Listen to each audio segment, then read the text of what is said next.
നമസ്കാരം. ധനകാര്യത്തിലേക്ക് സ്വാഗതം. സ്വർണ്ണവില കുതിച്ചുയർന്ന് റെക്കോർഡുകൾ ഭേദിക്കുമെന്ന് കരുതിയിരുന്നവർക്ക് വലിയൊരു തിരിച്ചടി. കഴിഞ്ഞ കുറച്ച് ദിവസങ്ങളായി സ്വർണത്തിൻ്റെയും വെള്ളിയുടെയും വിലയിൽ വലിയ ഇടിവാണ് രേഖപ്പെടുത്തുന്നത്. പവന് 1,30,000 കടന്ന സ്വർണത്തിന് എന്തു പറ്റി? ഇത് ഇനിയും താഴുമോ, അതോ ഇത് വാങ്ങാൻ പറ്റിയ സമയമാണോ? ഇന്നത്തെ വീഡിയോയിൽ നമ്മൾ ചർച്ച ചെയ്യുന്നത് സ്വർണ്ണവില താഴാനുള്ള പ്രധാന കാരണങ്ങളും വിപണിയുടെ ഭാവിയുമാണ്. സ്വർണ്ണവില പെട്ടെന്ന് താഴാൻ പ്രധാനമായ കാരണങ്ങൾ ഇവയാണ്. ഷിക്കാഗോ മെർക്കൻ്റൈൽ എക്സ്ചേഞ്ച് മാർജിൻ വർധനവ് ഒരു പ്രധാന കാരണമാണ്. ആഗോള വിപണിയിൽ സ്വർണ്ണ വ്യാപാരം നിയന്ത്രിക്കുന്നത് ചിക്കാഗോ മെർക്കൻ്റൈൽ എക്സ്ചേഞ്ച് ആണ്. ചിക്കാഗോ മെർക്കൻ്റൈൽ എക്സ്ചേഞ്ച് ട്രേഡിംഗ് മാർജിനുകൾ ഉയർത്തി. ഇതോടെ ഊഹക്കച്ചവടക്കാർ വിപണിയിൽ നിന്ന് പിന്മാറിയതും വിപണിയെ വലിയ രീതിയിൽ സ്വാധീനിച്ചു.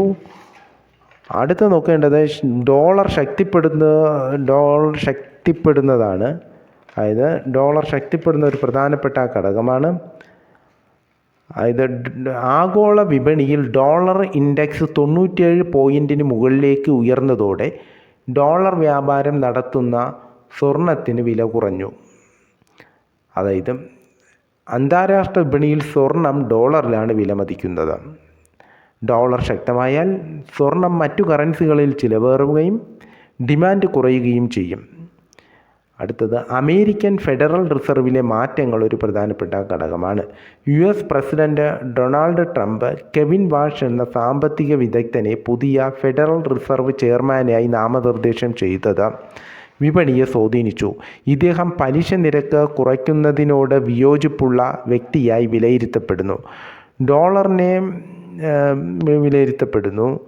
ഡോളറിനെ കരുത്താർജിപ്പിക്കുകയും സ്വർണത്തിൻ്റെ വിലയെ ഇത് ബാധിക്കുകയും ചെയ്യുന്നു.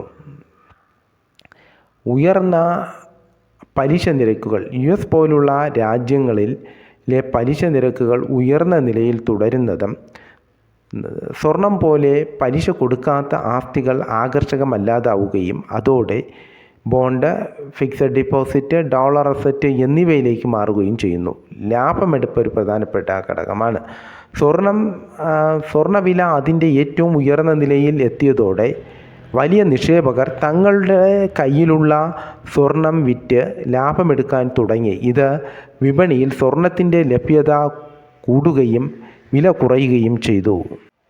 ചരിത്രം പരിശോധിച്ചാൽ സ്വർണ്ണവില എപ്പോഴും നേർരേഖയിലല്ല, മുകളിലേക്കാണ് പോകുന്നത്. 2024 2025 ഉണ്ടായ വൻ കുതിപ്പിന് ശേഷം ഒരു ചെറിയ തിരുത്തൽ സ്വാഭാവികമാണ്. 1950 10 ഗ്രാമിന് 100 രൂപയിൽ താഴെയായിരുന്ന സ്വർണമാണ് ഇന്ന് ലക്ഷങ്ങൾ എത്തി നിൽക്കുന്നത്. അതുകൊണ്ട് ഈ ഇടിവ് കൊണ്ട് പരിഭ്രാന്തരാകേണ്ടതില്ല. ഇനി എങ്ങനെ? ഇനി നമ്മുടെ മുന്നിലുള്ള ചോദ്യം, ഇപ്പോൾ വാങ്ങണമോ?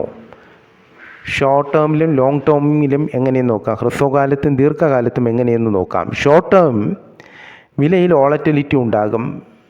വലിയ കുതിപ്പ് ഉണ്ടാകാൻ പ്രധാനമായി വേണ്ടത് പലിശ നിരക്കുകൾ കുറയണം, ഡോളർ ദുർബലമാകണം. അതുവരെ ഒരു സൈഡ് വേ അല്ലെങ്കിൽ കറക്ഷന് സാധ്യത ഉണ്ട്.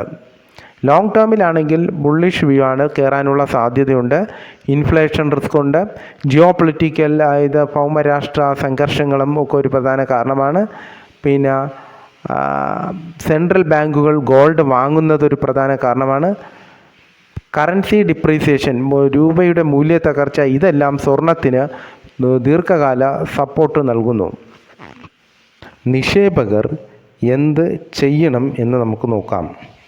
അതായത് നിങ്ങൾ വിവാഹ ആവശ്യങ്ങൾക്കോ മറ്റ് ആഭരണങ്ങൾക്കോ ആയി സ്വർണം വാങ്ങാൻ കാത്തിരിക്കുകയാണെങ്കിൽ ഈ വിലക്കുറവ് പ്രയോജനപ്പെടുത്തുക എന്നുള്ളതാണ്. ഇനി ഓൾറെഡി നിക്ഷേപിച്ചവർ, ഓൾറെഡി ഇൻവെസ്റ്റ് ചെയ്തവർ ലോങ് ടേം ലക്ഷ്യമാണെങ്കിൽ അത് പാനിക്കാവാതെ ഹോൾഡ് ചെയ്യുക എന്നുള്ളതാണ്. പുതിയതായി നിക്ഷേപിക്കുന്നവർ ഒരുമിച്ച് വലിയൊരു തുക ഇടാതെ SIP, സ്റ്റാഗേർഡ് ബൈയിങ് തുടങ്ങിയ മാർഗങ്ങൾ ഉപയോഗിക്കാവുന്നതാണ്. ഫിസിക്കൽ അല്ലെങ്കിൽ വേഴ്സസ് ഡിജിറ്റൽ, അത് ലോങ് ടൈമിൽ നിക്ഷേപിക്കുന്നവർ ഗോൾഡ്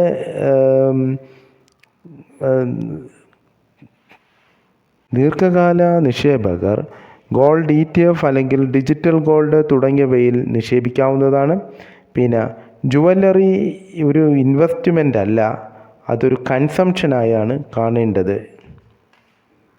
കൺക്ലൂഷൻ: ചുരുക്കത്തിൽ സ്വർണ്ണവിലയിലെ ഈ ഇടിവ് താൽക്കാലികം മാത്രമാണ്. ദീർഘകാല അടിസ്ഥാനത്തിൽ സ്വർണം എപ്പോഴും ഒരു സുരക്ഷിത നിക്ഷേപം തന്നെയാണ്. ഈ വീഡിയോ നിങ്ങൾക്ക് ഉപകാരപ്പെട്ടെങ്കിൽ ലൈക്ക് ചെയ്യാനും സുഹൃത്തുക്കളിലേക്ക് ഷെയർ ചെയ്യാനും മറക്കരുത്.